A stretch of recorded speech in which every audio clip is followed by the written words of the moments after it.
President Cyril Ramaphosa has called on the world to remember the journalists killed while covering the war in Gaza. He says South Africa's case against Israel is to ensure that the people of Israel and Palestine find a lasting peace as well. Ramaphosa was speaking at the funeral service of renowned photographer and activist Dr. Peter Magubane. As we bid farewell to one of our own legendary journalists and artists and photographer, I ask that we remember the more than 100 journalists and photographers and media workers who have been killed in Israel's genocidal war on the people of Gaza. Indeed, bearing witness to the truth is a revolutionary act. Standing firm for justice is what must define our humanity, and that must also define our own nationality. As we lay Peter to rest today, the International Court of Justice in The Hague will tomorrow begin hearings in the proceedings brought by South Africa against the State of Israel for its crimes committed against the Palestinian people.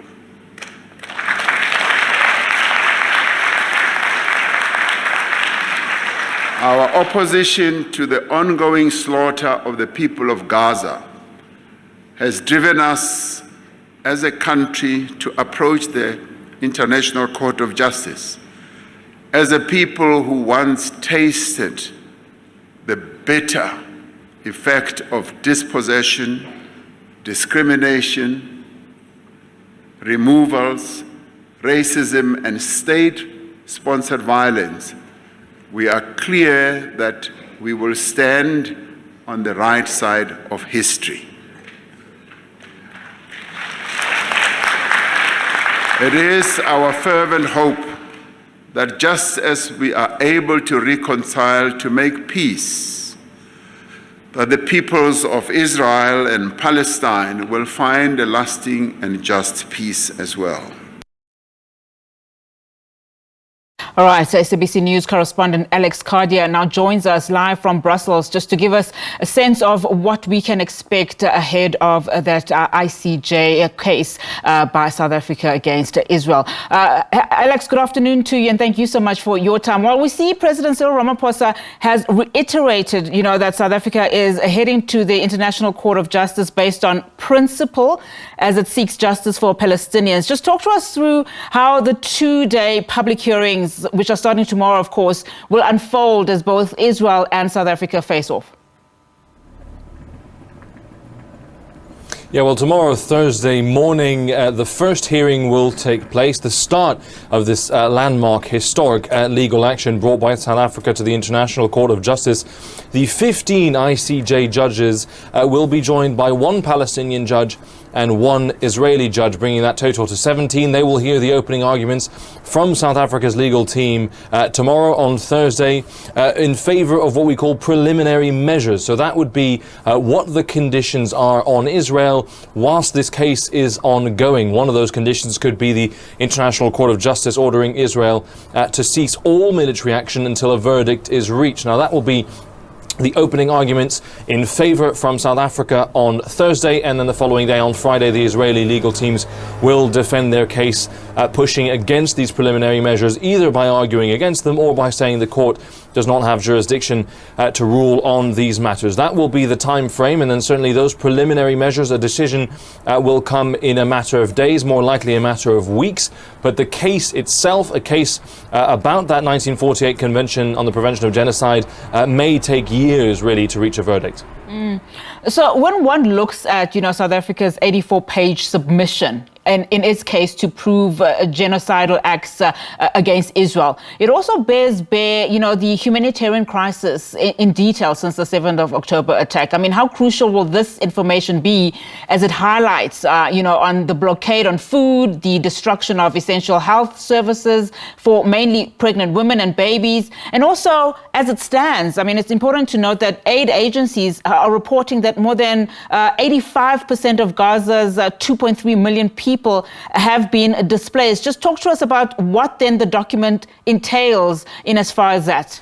Yeah, certainly we've seen that testimony from aid agencies, from envoys who have been able to go into the Gaza Strip, saying that the humanitarian situation on the ground is nothing short of a catastrophe. That much is clear. But in this legal case, of course, the bar for proving something as serious as a breach of that 1948 Genocide Convention, that bar to prove that is very high indeed. There are two aspects. One is genocidal acts. Of course, the South African legal team feel they have a strong case because of some of Israel's actions to prove that fact, but there is also the necessity to prove that a genocide was intended. That intent will be certainly the challenge from the South African legal team's perspective, to prove intent on behalf of the Israeli government to commit these acts and to breach that convention. That will be complicated. We know the submission includes mentions of Israeli cultural figures who have clearly called for acts that would be likened or similar to what the allegations are by the South African team. That will be the big challenge. Intent is difficult to prove. We have seen some extreme statements from certain Israeli ministers that would be closer to some of the claims made by the South African government. But of course, that final decision, adjudicating on the acts and adjudicating on the intent, will be up to those 17 judges. And in fact, just in terms of what is contained in South Africa's, document, in as far as you can, you saying in terms of the Prime Minister Benjamin Netanyahu's statement, I mean, on the 7th of October, just in the beginning of the attack, he said Israeli soldiers understand the scope of the mission and stand ready to defeat the bloodthirsty monster who have risen against Israel to destroy us.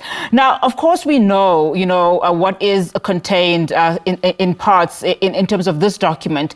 One wonders then what Israel's strategy will be as it defends itself over accusations of genocide. I mean, if anything, of the comments that were made by Israel straight after South Africa launched its submission, they were, scathing, to say the least.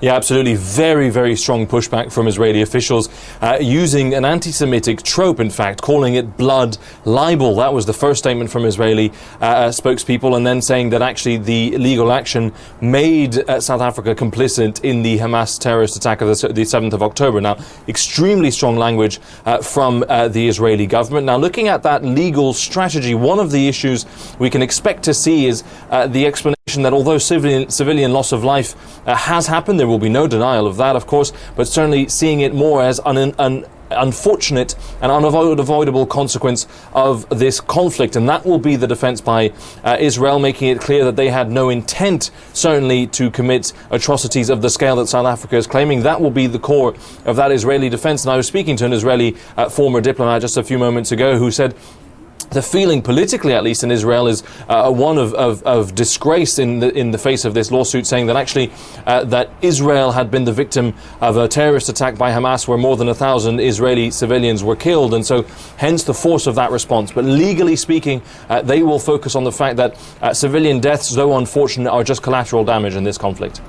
Now, Alex, of course, very quickly, if you can tell us, we are understanding and hearing, of course, there is talk that there will be, protests that will be taking place across the globe on the sidelines of these hearings.